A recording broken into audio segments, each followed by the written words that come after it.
आपके पास एक ये क्वेश्चन है। इस क्वेश्चन के अंदर क्या बोल रहा है, if A vector and B vector are position vector of A and B. बात समझ में आ गई? वही मतलब क्या हुआ, जो कैपिटल ए है, कैपिटल ए कोई भी एक पॉइंट हो सकता है, या फिर मान लीजिए यहाँ पर एक पॉइंट की तरह ही वर्क कर रहा है, क्योंकि ए और बी बोला हुआ, इसलिए पॉइंट ही होगा। तो क्या बोला है, if A vector and B vector are position vector of A and B. मतलब क्या हुआ कि कोई भी पॉइंट है ए, और उस पॉइंट का जो पोजीशन वेक्टर है वो कितना है, आपके पास ए वेक्टर है। समझ में आ गया? और ए वेक्टर का कोऑर्डिनेट हमें नहीं पता क्या है। समझ गए ना कि ए वेक्टर का जो कोऑर्डिनेट होगा वो कुछ भी हो सकता है, मान लीजिए 2i प्लस में 3j। लेकिन यहाँ पर नहीं गिवन है, मतलब हम लोग इसको बस मैं तुम लोग को यहाँ पर बस ये समझा रहा हूँ कि ए जो पॉइंट है उसका मतलब कि उसको वेक्टर की फॉर्म में इस तरीके से लिखा गया है। इसने बोला है if A vector and B vector are the position vector of A and B. मतलब ए बी मान लीजिए कोई भी पॉइंट है, यहाँ पर मान लेते हैं दिस योर बी पॉइंट है, ये बी, और इसका पोजीशन वेक्टर क्या है, स्मॉल बी वेक्टर। बात समझ में आ गई? चलो, then position vector of a point C. मतलब आपको पॉइंट सी का क्या बताना है, पोजीशन वेक्टर बताना है of a point C on A B produce. यदि हम ए बी को यदि बढ़ा दें, देखो ये ए बी है, यदि इस ए बी को बढ़ा दूं तो मतलब क्या है कि एक पॉइंट सी आता है। देखो क्यों, क्योंकि इसने बोला हुआ है respectively then position vector of a point C. आपको सी का बताना है position vector on A B produce, यदि मैं ए बी को बढ़ा दूं।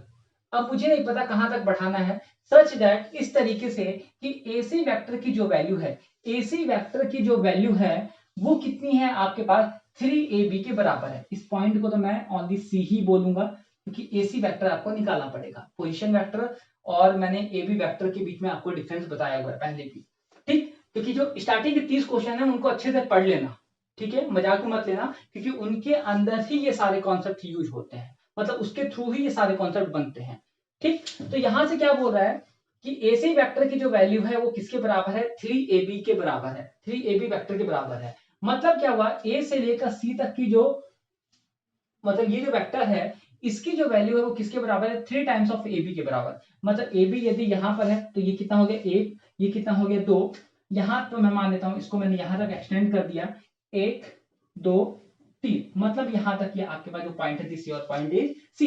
समझ में आ गया कि AC वेक्टर की जो वैल्यू है 3 टाइम्स ऑफ AB वेक्टर के बराबर है। जैसे जैसे मैं मान लूं कि मान लीजिए आपके पास एक वैल्यू है, यहाँ पर 5 है, यहाँ पर वैल्यू कितनी है 5 है, यहाँ पर वैल्यू कितनी है आपके पास 15 मान लीजिए यहाँ पर, और यहाँ पर वैल्यू कितनी है 5।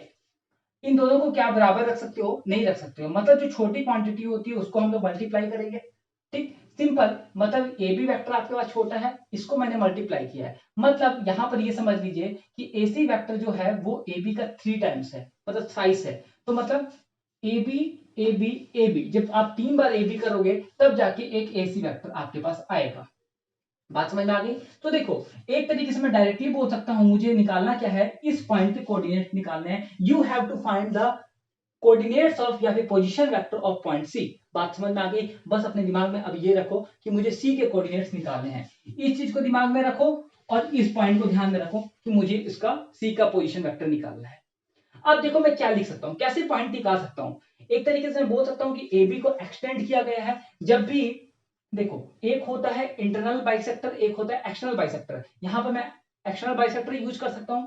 क्यों? देखो इंटरनल कब यूज करते हैं, जब तुम्हें दो पॉइंट्स स्टार्टिंग और एंड के पता हो, कहीं बीच का निकालना हो, इंटरनली बाइसेक्टर। लेकिन यदि यहाँ का पॉइंट पता है, यहाँ का पता है, बाहर कहीं निकालना है, तो उसके लिए क्या फॉर्मूला यूज करते हैं, एक्सटर्नली बाइसेक्टर।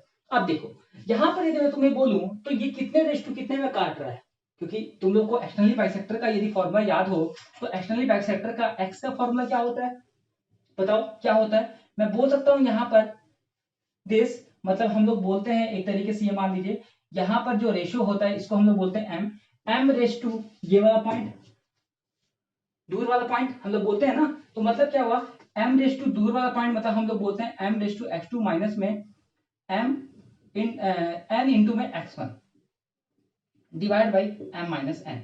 सिंपल वाई के लिए भी यही होता है हमारे पास, क्या, M into Y two minus का N into Y one divide by M minus N, M minus N.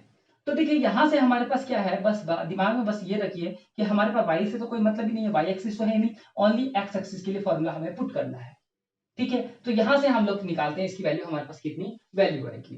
तो देखिए सबसे पहले हम लोग क्या करेंगे, एम क्या होता है एक्सटर्नली बाइसेक्टर के अंदर, एक्सटर्नली बाइसेक्टर के अंदर एम क्या होता है, बाहर वाला होता है। ठीक, मतलब क्या हुआ, यहां से यहां तक का जो होता है पूरा, इस ये कितना है आपके पास 3 होगा। क्यों, क्योंकि टोटल जो है वो थ्राइस है। ए बी क्या है, ए बी को 3 बार कर दोगे तब जाके एस जाएगा, मतलब टोटल कितना हो गया 3 हो गया। मतलब एक तरीके से मैं बोल सकता हूँ कि इसको कितने रेस टू कितने में काट रहा है, 1:2 में काट रहा है। नहीं समझे क्या, जैसे मान लो कि मैं तुम्हें बोल दूं कि ये आपके पास एक मार्कर है, इस मार्कर को 3:2 में काटो। 3:2 का मतलब क्या हुआ कि आप इसके 5 पार्ट कर दो। क्या करो, इसके 5 पार्ट कर दो, 3 पार्ट को अलग और 2 पार्ट को अलग। जैसे मैं क्या बोलना चाहता हूं यहाँ पे समझ के चलना, क्योंकि ये बहुत काम की चीज होती है। मैंने बोला कि तुम्हें 3:2 में काटना है। 3:2 का मतलब क्या हुआ कि सबसे पहले इसको 5 पार्ट में डिवाइड करो। कितना हुआ, 1 2 3 4 5। ठीक, तो मतलब क्या हुआ, 3 पार्ट अलग हो गया, 2 पार्ट अलग हो गया। ठीक, जैसे कि मैं बात करूं, हम लोग कई बार बोलते हैं कि कोई भी जमीन है उसके ऊपर फसल हुई, जो किसान होता है, जमीन किसी और की होती है, जो बोने वाला होता है वो कोई और अलग अलग होता है। वो क्या बोलता है कि जिसका जमीन जो रखता है जमींदार, वो क्या बोलेगा कि मैं फॉर एग्जाम्पल यदि 100 रुपए का फसल हुआ तो 100 रुपए के अंदर से मैं 75 रुपए लूंगा और तू 25 रुपए लेगा। इसका मतलब क्या हुआ, मतलब ये हुआ कि 75 रुपए मतलब 75 रुपीज वो लेगा और 25 रुपए वो लेगा। इसका मतलब क्या हुआ, एक चीज के उन लोगों ने 4 पार्ट कर दिए। एक चीज के मतलब 100 रुपए थे, उसको उन लोगों ने 4 पार्ट में डिवाइड कर दिया।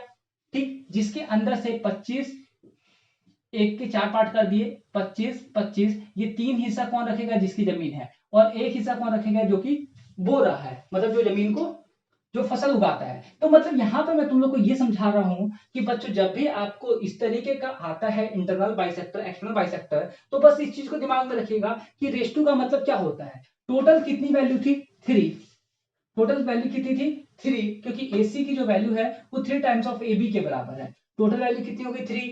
अब देखो AB क्या है, यहां तक है, AC कितना है यहां से यहां तक, मतलब BC कितना है आपके पास 1 1, कितना हो गया 2। मतलब क्या हुआ कि इसको जो काटेगा वो कितने रेशो में काटेगा, 1:2 के अंदर काटेगा। बात समझ में आ गई। चलो अब हम लोग यहाँ से फॉर्मूला लगाते हैं, तो यहाँ से C का पोजीशन वेक्टर क्या बनेगा, तो आपको मैंने फॉर्मूला पढ़ा है M इंटू दूर वाला, मतलब दूर वाला मतलब हम लोग पोजीशन वेक्टर तो इसी का यूज करते हैं, कितना B वेक्टर माइनस में M into sorry N into N, कौन सा ये वाला, इसके साथ A के साथ, तो यहां से कितना हो गया N into A vector divide by M minus N। समझ में आ गया मैं क्या बोलना चाहता हूँ। बस जो तुम लोग कोऑर्डिनेट के अंदर सेगमेंट के फॉर्मूले पढ़ के आते हो, वही फॉर्मूला मैंने यहाँ पर यूज किया है। क्या चीज, M जितने मैक्सिमम डिस्टेंस तक है वहां तक का जो आता है वो आप यूज करोगे। M क्या होता है, M और N क्या होता है, रेशो, जो कि आपको निकालना पड़ता है, जो कि आपको गिवन होता है कि आपने किसी भी चीज को कितने पार्ट में डिवाइड किया है। जैसे मैंने तुम्हें बोला 3:2, 3:2, तो मतलब क्या हुआ है कि इसके अंदर क्या हुआ, टोटल 5 पार्ट हैं, जिसमें 3 पार्ट अलग 2 पार्ट अलग। ठीक, यहाँ पे क्या हुआ 4 पार्ट थे, 4 पार्ट में 3:1, इसको हम लोग क्या बोलेंगे 3:1। तो मतलब क्या हुआ, ये 2:1 के मतलब ये 1:2 के अंदर है। किसके अंदर है, ये 1:2 के अंदर है। ठीक, अब देखो मतलब क्या हुआ कि इस वाले पॉइंट को इसके साथ मल्टीप्लाई करोगे, मतलब कि सेकेंड वाले के कोऑर्डिनेट के साथ, और इस वाले का जो होता है n, इसको पहले वाले के साथ ऐसे ही करोगे। तो यहां पर क्या हुआ, n कितना है आपके पास, m की वैल्यू कितनी हो गई, टोटल कितनी है 3। यहां पर पहले वाले के साथ किसको मल्टीप्लाई करोगे, b पॉइंट को, तो b वेक्टर हो गया। ठीक, माइनस अब क्या यूज करोगे, n क्या है ये वाला, मतलब एक तरीके से क्या होता है m आपके पास टोटल और n क्या होता है यहां से यहां तक एक्सटर्नल बाइसेक्टर में। तो कितना हो गया, n आपके पास कितना हो गया 2 into A vector divide by m minus n, मतलब कितना हो गया 3 - 2 = 1, और टोटल वैल्यू कितनी आ गई 3b वेक्टर माइनस में 2a वेक्टर। यही क्या होगा, पॉइंट C के आपके पास पोजीशन वेक्टर होगा, पोजीशन वेक्टर ऑफ C। बात समझ में आ गई, कोई दिक्कत है क्या, मतलब क्या हुआ आपके पास टोटल वैल्यू इतनी आ गई। देखो कहीं पे ऑप्शन है 3a नहीं, हमारे पास 3b है, 3b माइनस में 2a नहीं है, 3b नहीं है, 3b माइनस 2a, मतलब आपका पास आंसर क्या हो गया, ये वाला हो गया। बात समझ में आ गई। तो बच्चों यहाँ पर मैंने कुछ नहीं किया, ठीक कंफ्यूज मत होना, जो यहाँ पर हम लोग कोऑर्डिनेट में यूज करते हैं वही फॉर्मूला मैंने अप्लाई किया है, और इसके अंदर मैंने कुछ भी यूज नहीं किया है। यदि फिर भी कोई स्टेप आपको ना समझ में आया हो, यदि आपको ये भी स्टेप नहीं समझ में आया, तो आप मुझे जरूर कमेंट कर दो। समझ में आ गया तब भी कमेंट कर दो, और समझ में बहुत अच्छे से आ गया तो लाइक भी कर दो।